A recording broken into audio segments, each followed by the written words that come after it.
Sal katta bo'ldim u dunyoga boqdim, ko'nglimni qurshadi turfa xayollar. G'arblik xonimlarning ko'zidan uqdim, sevishni bilmaydi sharqlik ayollar. Nazokat bobida buloqdek tiniq Avropa hammadan farqlik ayollar. G'arblik yigitning ham tasdig'i aniq, sevishni bilmaydi sharqlik ayollar. Ha, bundoq misollar ko'pdir, ehtimol go'zaldir g'arblik ayollar. Shu sabab aytarsiz balkim bemalol, sevishni bilmaydi sharqlik ayollar. To'g'ri, sharq ayoli aytmas sevgisin, bir umr sir tutar yostiqdoshidan. Qattiq rashk qilganin bila olmaysiz, sezib qolmasangiz ko'zda yoshidan. O'sha sharq ayoli qattiq suygandan muhabbat bog'iga xayolan kirar. Hayosi beqiyos kuchli bo'lgandan tushuni ham zo'rg'a uyalib ko'rar. Jimgina qimtinib kulib odamlar, samo ham tinglayur buyuk xayol bu. Qaniydi bilishsa g'arblik xonimlar, sevishda beqiyos sharqlik ayol bu. Birovga sochmayin ko'ngil sirini, qo'lini jimgina tutgan ham udir. Jangda o'lib ketgan sodiq erini o'lguncha indamay kutgan ham udir.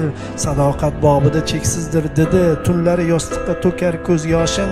Musibat chog'ida ko'rsangiz edi sharqlik ayollarning temir bardoshin.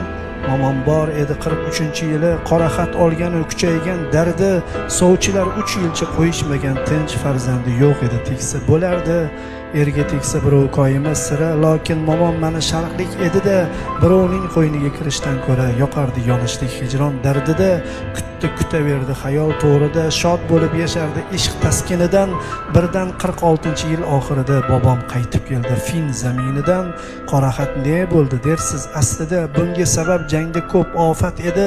Bobomning qaytishi sirsiz aslida, momomning sabriga mukofot edi. Urushgacha 10 yil yashab befarzand, ularning qalbiga sanchilarda o'q. Taqdirini qarangki, shu kundan keyin farzandlar tug'ildi birin-ketin sho'x. Mana sizga sevgi, mana sizga g'am. Ko'ring dunyodagi eng yuksak farqni.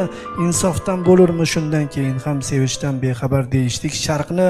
Men g'arblik ayolning sha'niga zinhor yomon sifatlarni tirkalamasman, ammo o'z momomning sha'nin beg'ubor himoya qilmasam farzand emasman. Ey g'arblik do'stlarim, bilmasangiz gar haqiqiy sevgini, buyuk xayolni, tilingizni tiying qiyomat qadar. Tinch qo'ying sharqlik ayolni.